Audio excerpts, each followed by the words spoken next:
नमस्कार दोस्तों, आज हम पर्यावरण से संबंधित ये 15 क्वेश्चन हम पढ़ेंगे।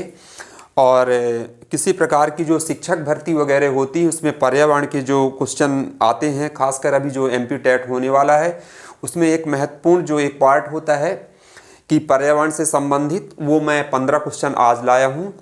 और इसके बाद ऐसे ही मैं 15 क्वेश्चंस की एक ऐसी सीरीज लाता रहूँगा। ये बहुत ही इम्पॉर्टेंट और मैं काफ़ी ऐसे इम्पॉर्टेंट क्वेश्चन हैं जो कभी न कभी इसके पहले एग्जाम पे आते रहे हैं, तो मैं आज ये शुरू करता हूँ। तो सबसे पहला जो पर्यावरण से संबंधित जो पहला क्वेश्चन है, उसी पर्यावरण से संबंधित उसकी स्टार्टिंग जो मैं प्रश्न लाया हूँ, वो पहला प्रश्न ये है। तो पहले नंबर का जो प्रश्न है ये भाग 1 है, इसके बाद भाग 2, 3, 4 ऐसे करके मैं लाता रहूँगा। तो जो पहला क्वेश्चन है, ये पहला क्वेश्चन ये बनता है कि विश्व का पहला पर्यावरण सम्मेलन कहाँ हुआ था और कब हुआ था। विश्व का पहला पर्यावरण सम्मेलन कहाँ हुआ था? वो हुआ था स्टॉकहोम में, स्वीडन की राजधानी, 1972 में। अगर सन पूछता है तो 1972 और स्थान पूछता है तो स्टॉकहोम, यह एक उसकी कैपिटल राजधानी, और देश पूछता है तो स्वीडन। इसमें से कई क्वेश्चन निकल के आ जाएंगे। तो विश्व का पहला पर्यावरण सम्मेलन हुआ था स्टॉकहोम में, स्वीडन की राजधानी, 1972 में। दूसरा प्रश्न है कि विश्व पर्यावरण दिवस पहली बार कब मनाया गया था। दोनों देखिएगा, दोनों में ये प्रश्न में ये अंतर है कि विश्व पर्यावरण दिवस पहली बार कब मनाया गया, जैसे हम मनाते भी हैं वर्तमान में कि 5 जून को विश्व पर्यावरण दिवस मनाया जाता है। तो पहली बार कब मनाया गया था? 5 जून 1974, यानी 5 जून 1974 को ये पहला पर्यावरण दिवस मनाया गया था। नंबर 3 है कि मध्य प्रदेश के किस अभ्यारण्य को प्रोजेक्ट टाइगर में शामिल किया गया है। बहुत इंपॉर्टेंट क्वेश्चन है कि मध्य प्रदेश के किस अभ्यारण्य को प्रोजेक्ट टाइगर में शामिल किया गया है। उस अभ्यारण्य का नाम है रातापानी को, जो रायसेन जिले में है, अपने मध्य प्रदेश के रायसेन जिले में स्थित है। उसको 2010 में मध्य प्रदेश के प्रोजेक्ट टाइगर में शामिल किया गया है। इसके बाद चौथा जो प्रश्न है, राजाजी राष्ट्रीय उद्यान, इंद्रावती राष्ट्रीय उद्यान व काजीरंगा राष्ट्रीय उद्यान क्रमशः किन किन राज्यों में है। इंपॉर्टेंट क्वेश्चन है। तो राजाजी जो राष्ट्रीय उद्यान है वह उत्तराखंड में है, इंद्रावती छत्तीसगढ़ में है और काजीरंगा यह असम में है। क्रमशः ये मैं राज्यों के नाम बताया हूं कि राजाजी उत्तराखंड में जिसकी राजधानी देहरादून है, इंद्रावती छत्तीसगढ़ जिसकी राजधानी रायपुर है, और काजीरंगा जो राष्ट्रीय उद्यान है वह असम में जिसकी राजधानी दिसपुर है। 5वां प्रश्न है कि विश्व पर्यावरण दिवस 2020 का थीम क्या था। जैव विविधता। इंपॉर्टेंट क्वेश्चन है कि विश्व पर्यावरण दिवस 2020 का थीम क्या था। जैव विविधता। ये भी बहुत इंपॉर्टेंट प्रश्न है, इस बात को आप ध्यान में रखिएगा। और 6वां प्रश्न है कि राष्ट्रीय वन नीति NFP 1988 के अनुसार भारत के कितने भूभाग पर वन होने चाहिए।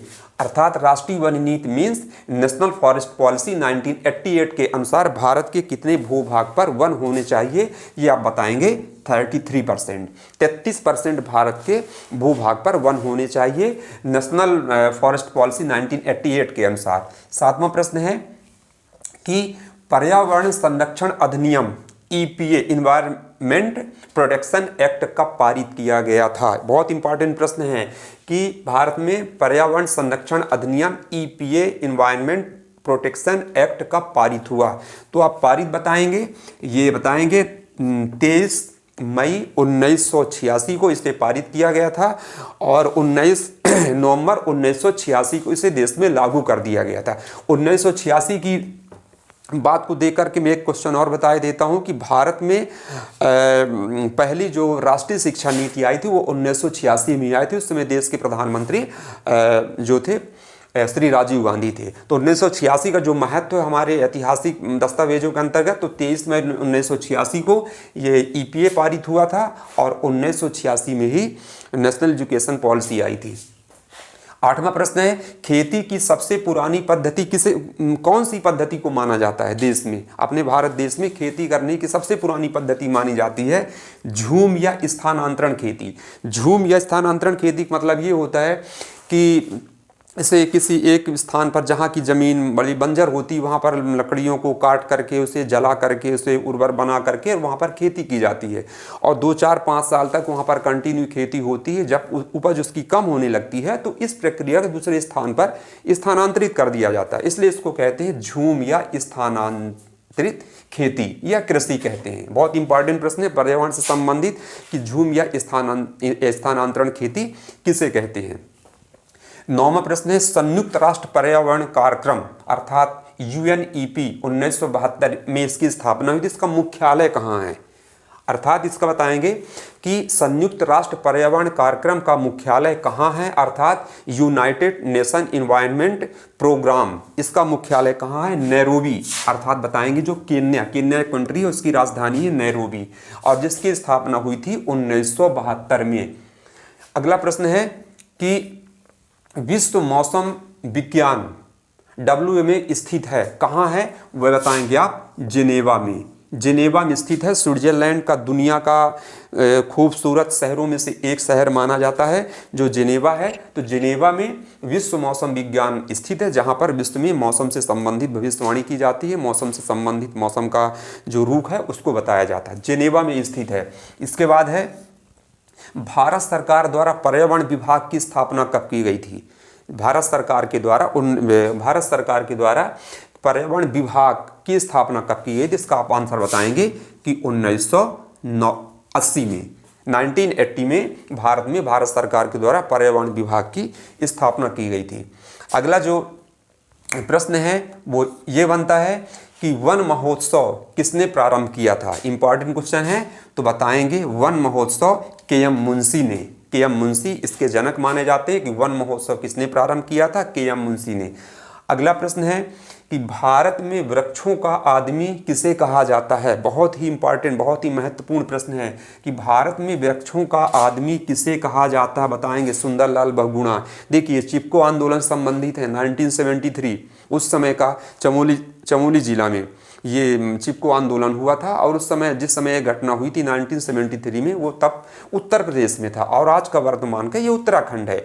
तो 4 इसमें महत्वपूर्ण जो हमारे कर्णधार माने जाते हैं। तो भारत में वृक्षों का जो आदमी कहा जाता है वो सुंदरलाल बहुगुणा को माना जाता है, क्योंकि चिपको आंदोलन के सबसे महत्वपूर्ण व्यक्तियों में से एक थी। इनके अलावा नंबर 1 हैं सुंदरलाल बहुगुणा हैं, नंबर 2 हैं गोविंद सिंह रावत हैं और नंबर 3 पे हैं श्रीमती गौरा देवी और चौथे हैं चांदी प्रसाद भट्ट। तो ये 4 ऐसे कर्णधार हैं जिनको चिपको आंदोलन के प्रणेता के रूप में जाना जाता है और इन्होंने वन संरक्षण से संबंधित पेड़ों की कटाई का खूब विरोध किया था, तब से ये चर्चित हुए थे। तो मैंने 4 नाम आपको बताया, सुंदरलाल बहुगुणा हैं और आपके चांदी प्रसाद भट्ट हैं, गोविंद सिंह रावत हैं और श्रीमती गौरा देवी। इनके नेतृत्व में पूरे हिंदुस्तान में ये अभियान चला था। इसके बाद है कि भारत का पर्यावरण शिक्षा केंद्र कहाँ स्थित है? बताएंगे गुजरात, अहमदाबाद। भारत का पर्यावरण शिक्षा केंद्र कहाँ स्थित है? अहमदाबाद, गुजरात में स्थित है। ये भी आप आंसर आप ध्यान से समझिएगा जो इम्पोर्टेंट क्वेश्चन है। और 15वां प्रश्न है ताजमहल का पीला पड़ना व उसका क्षरण होना किस कारण से होता है? ताजमहल विश्व की महान इमारतों में से एक जो है ताजमहल, जिसका निर्माण मुग़ल बादशाह शाहजहां ने करवाया था, अपनी बेगम मुमताज़ की याद में करवाया था, जिसको बनने में आपके 22 वर्ष इसमें लगे थे। जो फारस तुर्क के भी वहाँ पर के बनाने वाले कारीगर यहाँ पर आए थे, अब यहाँ पर काम हुआ था। जो 1631 में ये प्रारंभ हुआ था और जा कर के 1653 में ये काम कंप्लीट हुआ था। तो इस प्रकार से ये तो ये जो ताजमहल का पीला पड़ना, चूंकि इसका जो प्रारंभ में जब बनाया गया निर्माण हुआ था वो सफ़ेद कलर में था, लेकिन वर्तमान में ये जो एक भौतिकवादी और वैज्ञानिक युग का प्रभाव के चलते यहाँ पर इसका पीला पड़ना व क्षरण जो इसका माना गया जो वैज्ञानिक दृष्टिकोण से, वो अम्लीय वर्षा के कारण उसका रंग अब कुछ पीलापन उसमें आने लगा, पीला पड़ने लगा। अर्थात यदि क्वेश्चन आता है तो अम्लीय वर्षा ये इसका कारण रहेगा, जो मैंने आपको उसमें कुछ अभी चीज़ें बताई। तो इस प्रकार से मैं आपको ये 15 क्वेश्चन आज ला करके पर्यावरण का जो भाग 1 के अंतर्गत है, जो शिक्षक भर्ती में सबसे महत्वपूर्ण ये 15 क्वेश्चन आपके साबित होंगे। इसको आप जरूर देखिएगा मेरे इस वीडियो को, और ज़रूर इसको लाइक करिएगा, सब्सक्राइब करिएगा। अगले 2-3 दिनों के बाद मैं पुनः भाग 2 पर्यावरण भाग 2 लेकर के आऊँगा। तब तक के लिए जी धन्यवाद।